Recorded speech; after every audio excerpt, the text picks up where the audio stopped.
أعوذ بالله من الشيطان الرجيم ربنا اغفر لي ولوالدي وللمؤمنين يوم يقوم الحساب। ইব্রাহিম আলাইহিস সালামের দোয়া চলতেছিল। উনি আল্লাহর কাছে কি দোয়া করেছেন? তিনি বললেন, হে আমাদের রব, আপনি আমাকে ক্ষমা করুন, আমার পিতামাতাকে ক্ষমা করুন এবং মোমেনদেরকে ক্ষমা করুন যেদিন হিসাব অনুষ্ঠিত হবে, ইয়াউমা ইয়াকুমুল হিসাব। এভাবে ইব্রাহিম আলাইহিস সালাম আল্লাহর কাছে দোয়া করেছিলেন।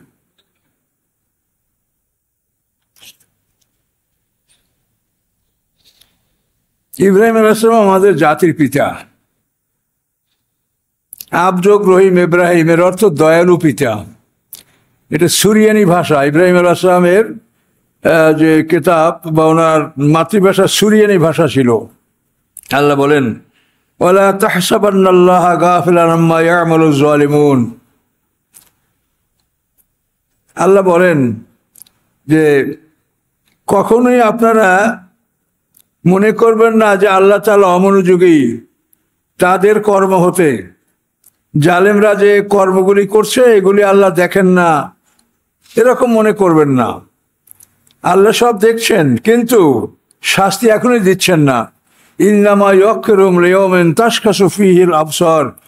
নিশ্চয়ই তিনি তাদেরকে অবকাশ দিচ্ছেন, ঢিল দিচ্ছেন এমন একটা দিনের উদ্দেশ্যে যেদিন সমস্ত চক্ষুগুলি স্থির হয়ে যাবে। সমস্ত চক্ষুগুলি সেদিন স্থির হয়ে যাবে, মানে কোনো দিক নাড়াচাড়া করতে পারবে না, দৃষ্টি এক জায়গায় স্থির হয়ে যাবে। সেটা কোন দিন? হাসরের ময়দানে, যখন সমস্ত মানুষ উঠবে, সপ্ত আকাশ পর্যন্ত আকাশের দরজাগুলি খোলা থাকবে। ফেরেশতারা বিভিন্ন শাস্তির উপকরণ নিয়ে আকাশে অবস্থান করবে। আল্লাহর হুকুম হইলেই তারা শাস্তির কাজে লেগে যাবে। তো ফেরেশতাদের এই অবস্থান, এই দৃশ্য দেখে মানুষের চক্ষুগুলি ওই দিকে স্থির হয়ে যাবে, অন্য কোনো দিকে আর চোখ ঘুরবে না। তাই আল্লাহ বলেন যে আল্লাহ তাদের আমল হতে গাফেল না, জালেমদের কর্মকাণ্ড হতে আল্লাহ গাফেল না, কিন্তু তাদেরকে অবকাশ দিচ্ছেন এমন একটা দিনের জন্য যেদিন তাদের চক্ষুগুলি স্থির হয়ে যাবে। মুহতিনা, তারা দৌড়াতে থাকবে, মুখ নিয়ে রুসি, মাথা উঁচু করে মাঠের মধ্যে দৌড়াতে থাকবে। লা ইয়ারতাদ্দু ইলাইহিম তারফুহুম, ফিরে আসবে না তাদের দৃষ্টি নিজের দিকে। ও আফিদাতুম হাওয়া, এবং তাদের অন্তরগুলি হবে জ্ঞান শূন্য। তারা উপরের দিকেই শাস্তির দৃশ্য দেখে এমনভাবে দৌড়াতে থাকবে যে সে নিজে উলঙ্গ বা কি অবস্থায় আছে এই নিজের দিক তাকাবার মতো তার কোনো হুঁশ থাকবে না। আল্লাহর কোরআন, এই কথা আল্লাহ বলছেন, যে কোরআনে কোনো সন্দেহ নাই। এবং তাদের হৃদয়গুলি হবে জ্ঞান শূন্য। জ্ঞান শূন্য না হলে একটা মানুষ এইভাবে করে। আনজিরিন নাসা ইয়াওমা ইয়াতিহিমুল আযাব। তো এই যে হাসরের ময়দানে 50টা দৃশ্য, যার উপর আমার একটা ছোট্ট বই আছে, এটা একটা দৃশ্য দেখেন যে এইভাবে জালেমদের অবস্থা এরকম হবে। তারা মাঠে ভাবে দৌড়াতে থাকবে, উপরের দিক তাকাইয়া খালি দৌড়াতে থাকবে, কোন দিক নিচের দিক তাকাবে না। আর হাসরের ময়দানে সকল মানুষ ছোট্ট এবং উলঙ্গ উঠবে, সবাই একই বয়সের। এই জন্য সেখানে কেউ কারো সমালোচনা করবে অথবা কেউ লজ্জা পাবে এরকম অবস্থা না, সবাই ছোট। একইভাবে সবাই হাসরের ময়দানে আমরা সবাই একসঙ্গে উঠব, সিঙ্গার ফুৎকারে আমরা সব একসঙ্গে হাসরের ময়দানে উঠবো, ছোট্ট উলঙ্গ সবাই। শুধুমাত্র আদম হাওয়ায় দুইটা লোক ছোট্ট এবং উলঙ্গ উঠবে না। তার কারণ হলো আল্লাহ কোরআনে বলছেন, আমি যেভাবে তোমাদেরকে প্রথমবার সৃষ্টি করেছি, দ্বিতীয়বার তোমাদেরকে ওভাবেই আমি সৃষ্টি করব। তা আদম হাওয়া প্রথমবার সৃষ্টির সময়ে তারা একটা পূর্ণাঙ্গ সুন্দর মানুষ, কুমার কুমারী, তারা একটা সুন্দর মানুষ হিসাবে সৃষ্টি হয়েছেন। তারা ছোট্ট এবং উলঙ্গ জন্মগ্রহণ করেন নাই। এই জন্য একমাত্র আদম হাওয়া এই দুইটা মানুষ বড়। সবাই দেখবে যে এই দুইটা মানুষ আমাদের পিতামাতা। তখন সবাই আমরা বুঝতে পারবো যে আমরা এই দুইটা মানুষেরই সন্তান সব সারা পৃথিবীতে। তা আমরা কেন গন্ডগোল করলাম, কেন মারামারি করলাম, কেন শত্রুতা করলাম, কি হবে? এগুলি শুধু আমাদের পৃথিবীতে যে অবস্থাটা হচ্ছে শুধু জিদ, আমি বড়, আমি কাউকে মানব না, কারো কোনো মন ভরে না। যে একটা মহাদেশের মালিক সে মনে করে যে গোটা পৃথিবীটা আমার হোক, কেউ থামছে না। তার কারণ একমাত্র তাদের সামনের জীবন সম্পর্কে তাদের কোনো চিন্তা ভাবনা নাই যে আমাদের সামনে কি আছে। যে হুজুর আজকে যে কেরাত পড়লেন নামাজে সূরা মুমিন, রব্বানা আমাত্তানা নাসনাতাইনি ওয়া হাইয়াইতানা নাসনাতাইনি, মানুষ হাসরের ময়দানে আল্লাহর সামনে দণ্ডায়মান হয়ে বলবে, হে আমাদের রব, দুবার আপনি আমাকে মৃত অবস্থায় রেখেছেন, দুবার আপনি আমাকে জীবিত অবস্থায় রেখেছেন, আমি আমার সমস্ত অপরাধ স্বীকার করলাম, বলেন এখান থেকে বের হওয়ার কোনো পথ আছে? রব্বানা আমাত্তানা নাসনাতাইনি, মৃত্যু হলো আগে, মৃত্যু আগে। কাইফা তাকফুরুনা বিল্লাহি ওয়া কুনতুম আমওয়াতা, কিভাবে তোমরা কুফরি করছো, তোমরা ছিলে মৃত, আমরা মরা ছিলাম, মৃত অবস্থা থেকে আমাদেরকে জীবিত করা হয়েছে। সূরা মুলকে দেখেন, আল্লাযী খালাকাল মাউতা ওয়াল হায়াতা, আল্লাহ সেই যিনি মৃত্যু এবং হায়াত এবং মৌত সৃষ্টি করেছেন। খালাকাল মাউতা, সেখানেও মৌতকে আগে বলা হয়েছে। তাহলে আমরা প্রথমবার সৃষ্টি মৃত অবস্থা থেকে, আবার দ্বিতীয়বার সৃষ্টি মৃত অবস্থা থেকে। এটা কিন্তু একটা চিন্তারই বিষয়। দ্বিতীয় জীবন যারা বিশ্বাস করে না, তারা কি প্রথম জীবন বিশ্বাস করে? প্রথম জীবন তাদেরকে কিভাবে তারা জীবিত হলো? তা তো মরা ছিল। কাইফা তাকফুরুনা বিল্লাহি ওয়া কুনতুম আমওয়াতা, আমরা তো মৃত ছিলাম। আদম আলাইহিস সালামের পিঠ থেকে তার 120 জোড়া সন্তান বের করা হয়েছে। সেই সন্তানদের পিঠ থেকে তাদের সন্তান, এভাবে করে করে সমস্ত মানুষ পৃথিবীতে বের করা হয়েছে। আরাফাত ময়দানের নামান ইরাক নামী জায়গায় বসে এই অনুষ্ঠানটা হয়েছে। সবাইকে বের করার পরে আল্লাহ একটা প্রশ্ন করছেন, আলাস্তু বিরাব্বিকুম, আমি কি তোমাদের রব নই? আমরা সবাই বলছি কালু বালা, হ্যাঁ আপনি আমাদের রব। এই কথার পরে আল্লাহ আমাদেরকে মৃত্যু দিয়েছেন। এটি হলো আমাদের প্রথম মরণ। তো এই যে আমাদেরকে, আমাদের মধ্যে প্রাণ সঞ্চার করে আমাদের থেকে আল্লাহ তাআলা একটা সাক্ষী গ্রহণ করলেন, এইটা জীবনের মধ্যে আল্লাহ ধরেন নাই। এই জীবনটাকে উপভোগ করে নাই কেউ না। শুধু তুমি বলো যে আমি তোমার রব কিনা, এই কথাটার জবাবের জন্যই আল্লাহ তাআলা সামান্য সময়ের জন্য আমাদের মধ্যে যে প্রাণ সঞ্চার করেছেন, এটাকে আল্লাহ হায়াতের মধ্যে ধরেন নাই। এটা হচ্ছে মানে কোম্পানির টেস্টের মতো। কোম্পানি একটা তার পণ্য, এটাকে প্যাকেট করার আগে পরীক্ষা করে, তারপর প্যাকেট করে, ওয়ারেন্টি দেয়। তো এইটা ওই ধরনের একটা কাজ যে আল্লাহ তাআলা আমাদের মধ্যে সামান্য সময়ের জন্য জীবন সঞ্চার করে একটা প্রতিশ্রুতি নিয়ে আমাদেরকে মৃত্যু দিয়ে দিলেন। সবাই আমাদের একসঙ্গে মরণ হলো। এই সবাই আমাদের একসঙ্গে মরণ হয়েছে। হাসরের ময়দানে সবাই আমরা একসঙ্গে উঠব। শুধু ব্যবধান কোথায়? মরণের পরে আমরা মৃত অবস্থা থেকে আমরা বরজাকে ঢুকেছি, পর্দার আড়ালের জগৎ। প্রথম মৃত্যু, তারপর বরজাক, বরজাকের পরে জন্ম। এই জন্ম নিয়ে আমরা পৃথিবীতে আসি। এই জন্মের পরে জীবন, এই 4টে পর্ব আপনার। আমাদের প্রথম মরণ, সবাই একসঙ্গে মরণ হয়েছে। মরণের পরে বরজাক, পর্দার আড়ালের জগতে আমরা ছিলাম। সেই পর্দার আড়ালের জগৎ থেকে আমাদের জন্ম হয়েছে। বিভিন্ন সময় আমরা জন্মগ্রহণ করেছি। এই জন্মের পরে আমাদের জীবন, এই 4টে পর্ব।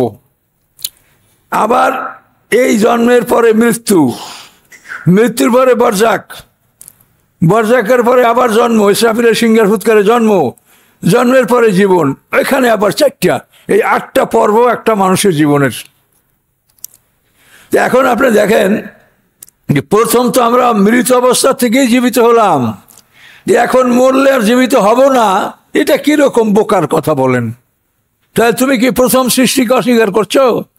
তোমার প্রথম সৃষ্টিটাই তো মৃত্যু থেকে জীবন তুমি লাভ করেছো। বিষয়টা বোঝেন ভালো করে। তাহলে এই জন্য এই বিষয়গুলি কোরআন পাকে আল্লাহ বারবার বলছেন যে দেখো সৃষ্টির বিষয়টা দেখো, এবং সৃষ্টি যে নিয়ম, এই নিয়মেই সৃষ্টি করা হবে। কামা বাদাকুম তাউদুন, প্রথমবার যেভাবে সৃষ্টি করা হয়েছে দ্বিতীয়বার ঠিক ওভাবেই সৃষ্টি করা হবে।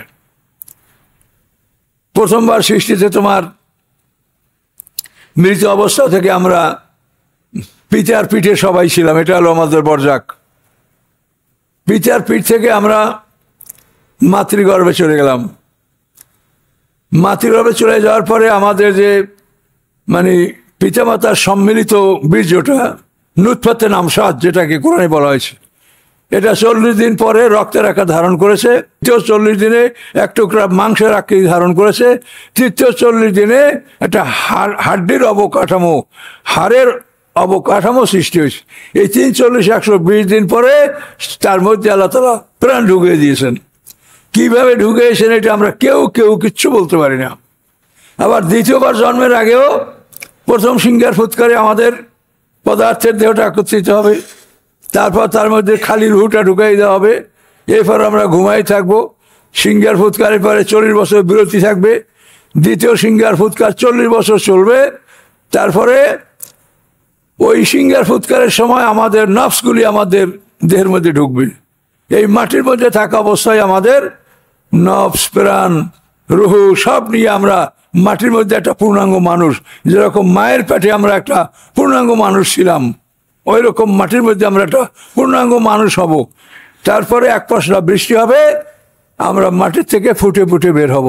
তার প্রথম সৃষ্টি দ্বিতীয় সৃষ্টি একই ধরনের।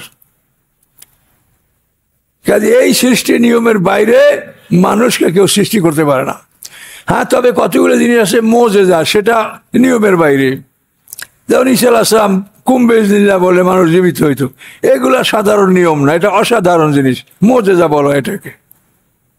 এরকম কোরআনে বহু ঘটনা আছে। আল্লাহর পয়গম্বর হিজকিল আলাইহিস সময় 10,000 লোকের মৃত্যু ঘটেছিল। আলাম তারা আল্লাযীনা খারাজু মিন দিয়ারিহিম উলুফুন হাযারাল মাউত। উলুফ শব্দটা হলো 10,000-এর বেশি হলে উলুফ, আর যদি 10,000-এর কম হয় তাহলে আলাফ। আলফুনের বহুবচন আলাফ, উলুফ। আলাফ হলে 10,000-এর কম, আর উলুফ হলে 10,000-এর বেশি। এই 10,000 মানুষকে আল্লাহ মৃত্যু দান করেছিল, আবার আল্লাহ তাদেরকে জীবন দান করেছিল। এগুলি আশ্চর্য ঘটনা, মুজিজা। এটা সাধারণ নিয়ম না। সাধারণ নিয়ম এখন যেটা আমরা বললাম এটা। কাজে এই নিয়মের বাইরে মানুষ সৃষ্টি হতে পারে না, মানুষকে সৃষ্টি করতে পারে না। কাজে এই জন্য আপনারা মরার পরেই যে একটা জীবনের কথা আপনারা শোনেন আলেমদের কাছে, এই কথাটা তারা কোনোভাবে যুক্তি প্রমাণ দিয়া এটা তারা প্রমাণ করতে পারবে না। যে মুনকার নাকির কে, সেই মুনকার নাকির, তার নাম নাই কোরআনে। সে কি করে? আল্লাহ কোরআনে বলছেন তোমার জীবন দুইটা, মরণ দুইটা। যদি মুনকার নাকির মানুষকে জীবিত করে তাহলে মানুষের জীবন মরণ হয়ে যায় 3টা। কোরআনের খেলাফ। কাজে আমাদের মধ্যে এই ভুল ধারণাগুলি ঢুকিয়ে দেওয়া হয়েছে, যেগুলি আমরা দীর্ঘদিন লালন পালন করার কারণে আমরা এগুলিকে অস্বীকার করতে পারছি না। তো সম্মানিত সুধী, আসুন আমরা, আল্লাহ বলেন ওয়ানজিরিন নাস ইয়াওমা ইয়াতিহিমুল আযাব।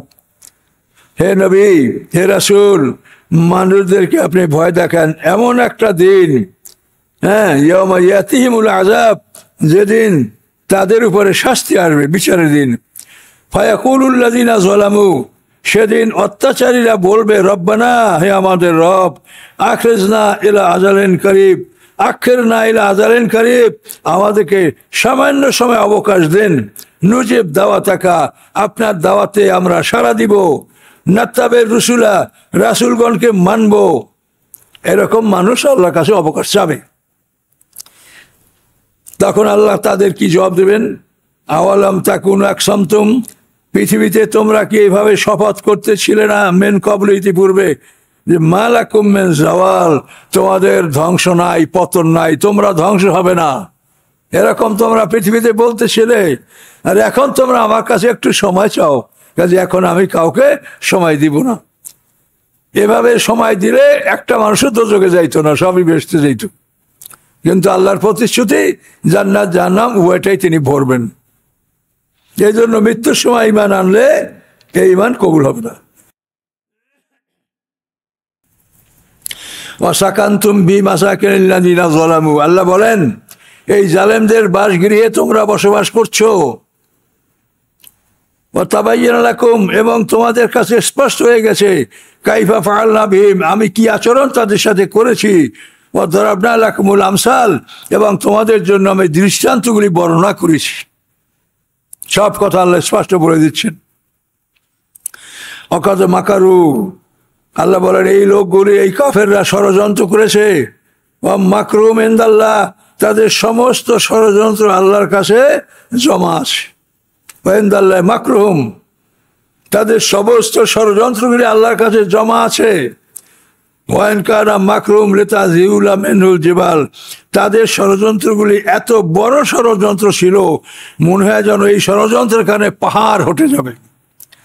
পাহাড় হটে যাওয়ার মতো ষড়যন্ত্র তারা করেছে। মুহাম্মদ সাল্লাল্লাহু আলাইহি ওয়াসাল্লামকে কিভাবে হত্যা করার জন্য তারা পরিকল্পনা করেছিল, ইব্রাহিম আলাইহিস সালামকে হত্যা করার জন্য কি পরিকল্পনা তারা গ্রহণ করছিল আপনারা জানেন। এই ষড়যন্ত্রগুলি কাফেররা পয়গম্বরের সাথে করেছে। মুসা আলাইহিস সালামকে হত্যা করার জন্য, বনী ইসরাঈলদেরকে মারার জন্য ফেরাউন 10,60,000 সৈন্য নিয়ে তাদের পশ্চাৎপদ করছিল। লোহিত সাগরে তারা সবাই ডুবে মারা গেল। তো আল্লাহ বলেন যে তাদের ষড়যন্ত্রগুলি সব আমার কাছে জমা আছে। তাদের ষড়যন্ত্রগুলি এমন ছিল, মনে হয় যেন ওইগুলির কারণে পাহাড় হটে যাবে। ফালা তাহসাবান্নাল্লাহ মুখলাফা ওয়াদি রাসূলা, হে রাসূল আপনি কখনোই মনে করবেন না যে আল্লাহ তাআলা তার রাসূলের সাথে যে প্রতিশ্রুতি দিয়েছেন এই প্রতিশ্রুতি আল্লাহ ভঙ্গ করবেন। আল্লাহর প্রতিশ্রুতি রাসূলকে সাহায্য করা, মুমিনদেরকে সাহায্য করা, কাফেরদেরকে ধ্বংস করা। কাজে আল্লাহ যে প্রতিশ্রুতি দিয়েছেন আল্লাহ এই প্রতিশ্রুতি ভঙ্গ করবেন, আপনি যেন এই ধারণা না করেন।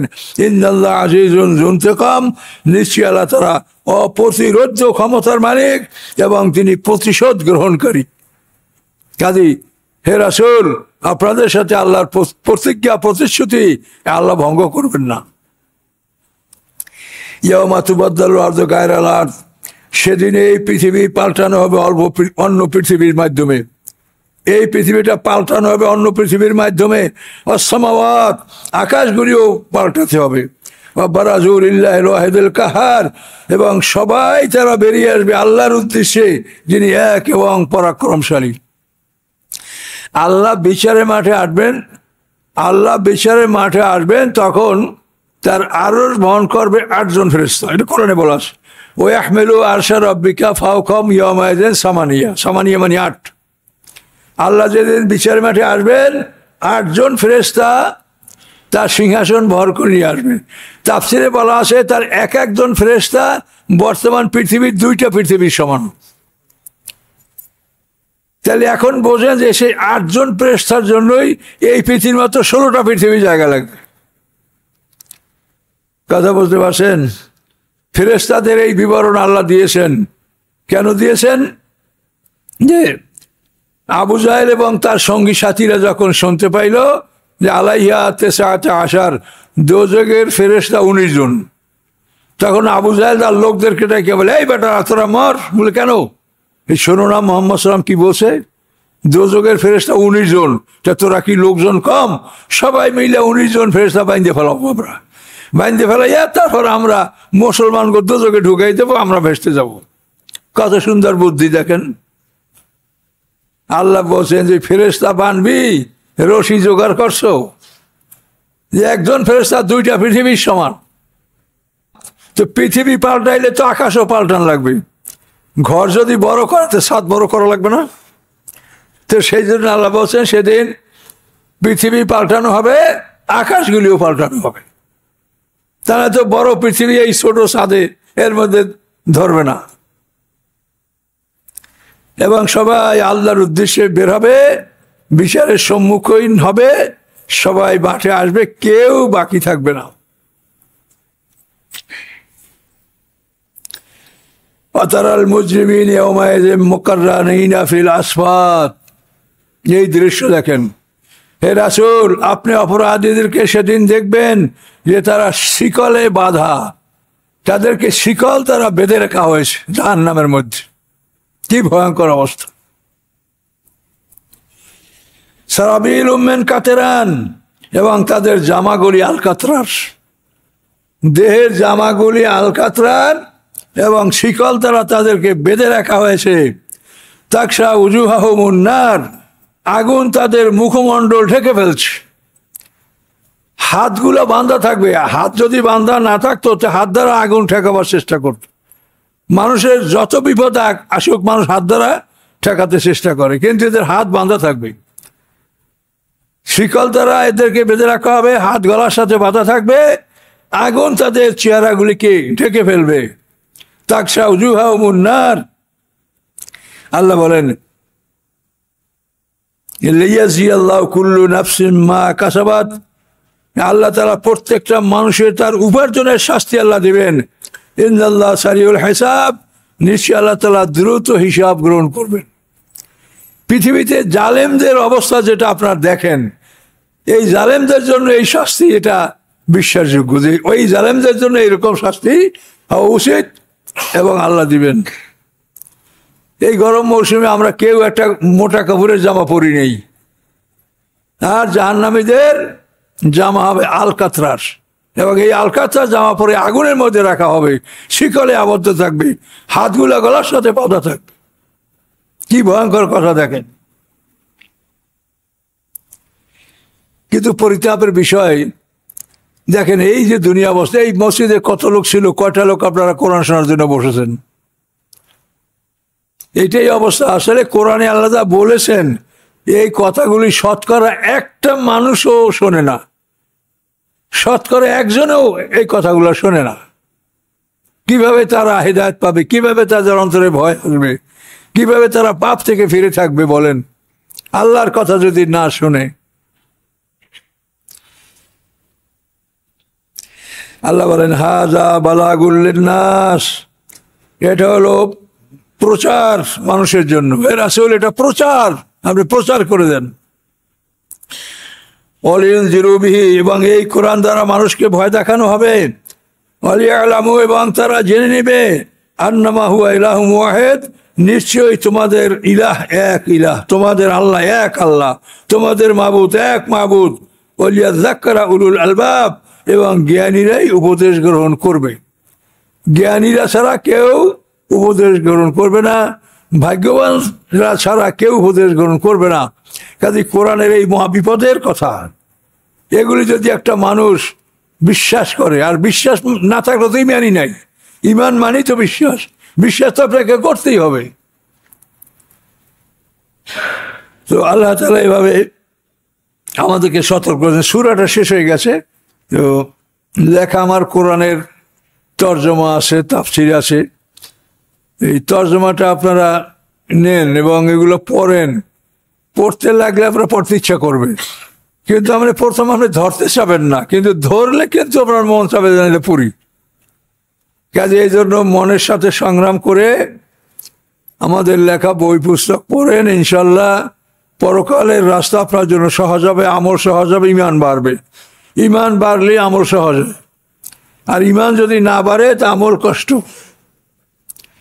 আস্তাগফিরুল্লাহাল্লাযী লা ইলাহা ইল্লা হুয়াল হাইয়ুল কাইয়্যুম ওয়া আতুবু ইলাইহি, লা হাওলা ওয়া লা কুওয়াতা ইল্লা বিল্লাহিল আলিয়্যিল আযীম। আল্লাহুম্মা সাল্লি আলা মুহাম্মাদ ওয়া আলা আলি মুহাম্মাদ কামা সাল্লাইতা আলা ইব্রাহিম ওয়া আলা ইব্রাহিম ইন্নাকা হামিদুম মাজিদ।